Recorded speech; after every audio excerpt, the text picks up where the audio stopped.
Welcome back. I hope you're well today.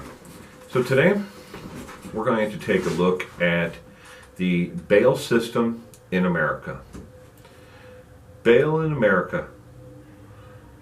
You know, the U.S. Constitution says that you are proven innocent until proven guilty.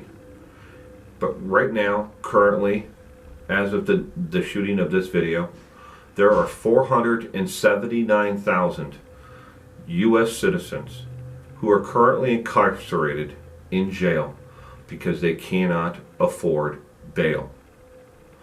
You got that right. 479,000 Americans are currently incarcerated because they cannot afford bail. The bail amounts that these people have been charged with, have been levied against them, are under $1,000.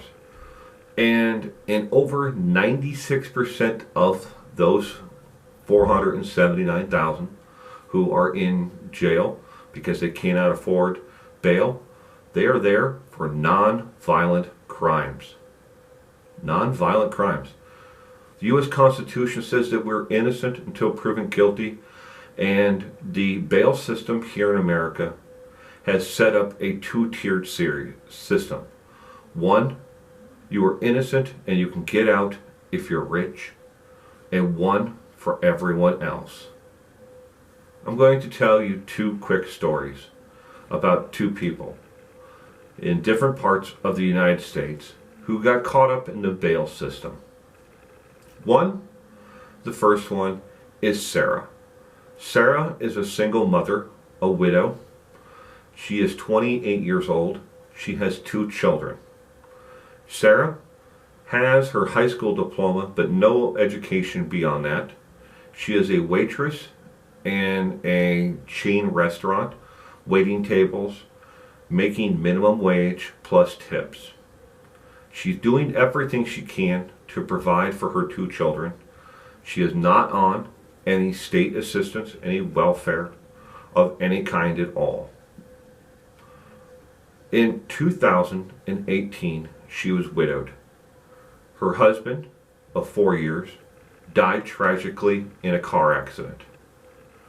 Less than a year later, Sarah was on her way to work, trying to put her life back together, doing what was right, when an Indiana state trooper pulled her over because the car she was driving that used to be registered in her husband's name had not 1, not 2, it had 6 unpaid tickets.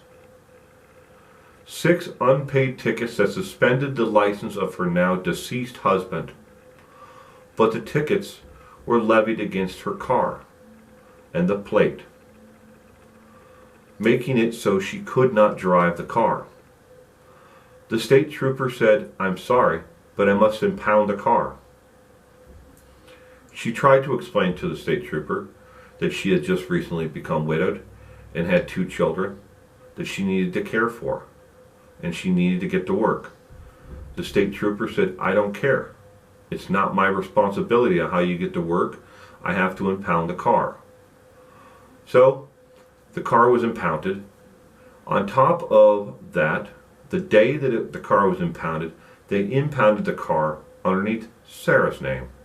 Not her dead husband's name, but underneath her name. She couldn't afford to get the car back out. So she went on with her life.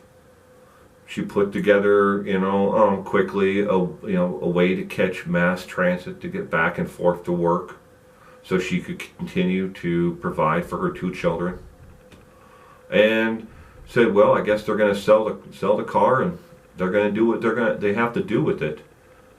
What she didn't realize was every day that it was there, it was impounding and gathering larger and larger fees. The car sold at an impound auction for $53.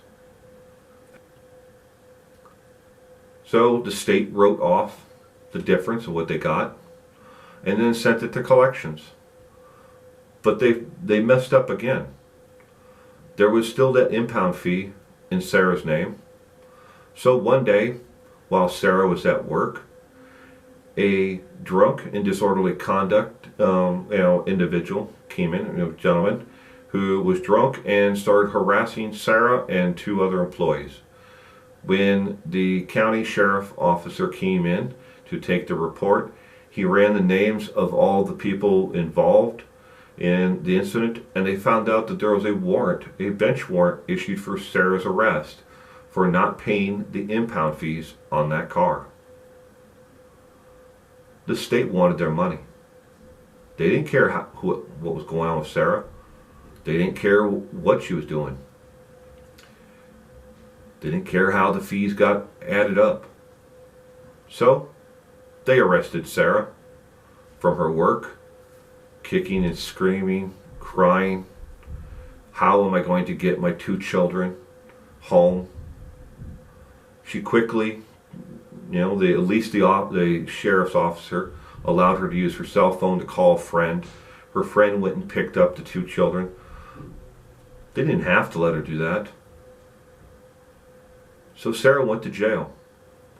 The judge said he's sorry about all this, but he must set bail on this matter, and set the bail at $750.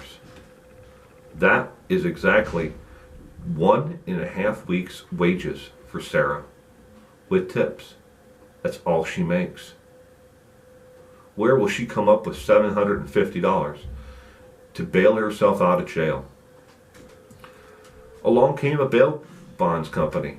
They said, well, if you can find somebody who can put up a car or a home or something of value, we'll bail you out for just 10%. Somebody pays us $75 plus gives us property that is valued at $750 or greater. We'll bail you out. Sarah couldn't find anybody that had anything of $750 in value that was willing to put it up. So Sarah sat. She sat in jail. How long do you think she sat there? A day? A week? No. Sarah sat in jail for 3 weeks, separated from her children, because she couldn't come up with $750. Sarah never got her chance to even talk to a judge or anybody to even look at her case for 3 weeks. We're currently incarcerated for nonviolent charges, everything from parking tickets, being behind on child support payments, jaywalking tickets. In a couple of states, you can be arrested and have a bench warrant issued for everything from failure to pay your electric bill, a medical bill, because the state has realized not only has the bail industry making millions of dollars on the for-profit bail system, but the state is making the money back in all the fines and fees and everything else that they've levied against people. I'll give you another example. Patrick, disabled Vietnam veteran, has one leg and complete vision in one eye. He has been homeless pretty much since 1980. Yes, Patrick has had a hard time. He is an alcoholic. Patrick was picked up for vagrancy and incarcerated in jail. While there, they charged him for his wheelchair. They said you need to pay $15 a day for the use of the wheelchair because you only have one leg and you can't get from point A to point B very well or in a speedy manner like we want you to. He couldn't pay the $15. So he was unable to make bail on his vagrancy charge because he's homeless. He has no money. And they would not bail him out without an address. No address, no bail. In front of the judge for the bail hearing, no help. When his court date came up on the vagrancy ticket, no help. If it wasn't for a citizen stepping up and paying the fines for his vagrancy ticket, out of the goodness of their heart, Patrick would still be incarcerated to this very day. How long did Patrick have to stay in jail before this citizen who stepped up and paid the fine and his court costs for him being in jail for being a vagrant, for being a homeless person, a homeless veteran? Patrick was in jail for 96 days because every time he thought he was going to get out, they had more fees. There's a discharge fee. There's a processing fee. To get out of jail, there's an additional fee. There's a fee going in, there's a fee going out, there's a fee for processing, there's a fee for him to have to set up a probation officer. Yes, they wanted him to set up a probation officer, and he needed to pay the $150 probation fee up front. Where is a homeless man with no money, no home, nothing to his name, going to come up with the money for that? Let alone come up with the $107 that he needed originally for the bail. Keep in mind, again, 70% of the nonviolent offenders for petty crimes in America are there because they cannot afford to pay bail. National study poll that went out last year in 2018 found that the average American family would, if a $400 bill, unexpected bill came up, car broke down, they needed to pay for a medical bill, something of $400, would set them back 3 months. 3 months. The average family in America, it would hurt them that much.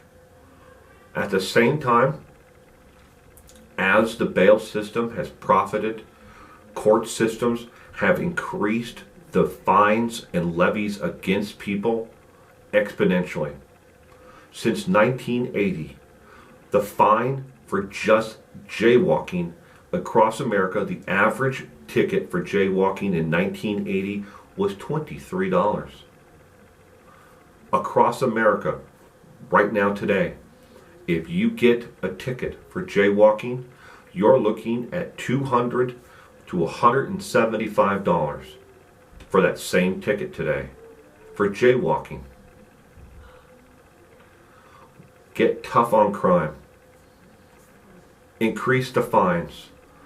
And in a lot of areas, in major metropolitan areas across the United States, the court system has looked at any way they can to come up with more money to pay for more law enforcement officers and to fill the the gaps where they lost money from federal funding for different things. We don't have new police cars, so let's increase the fines. Let's go with forfeiture laws of well, look, this guy had $300 in cash on him. I think it was from drugs. Let's make him prove that the $300 wasn't from drugs. I know he was picked up for child support and he was supposed to pay, $700 in child support. Let's take that $300 from him anyways. Civil forfeiture, on top of the bail system, has hit Americans who were at the weakest point in their lives. Just coming out of a recession, they've gone after the poorest Americans the hardest. And it's never going to change unless people stand up and demand accountability within our own criminal justice system.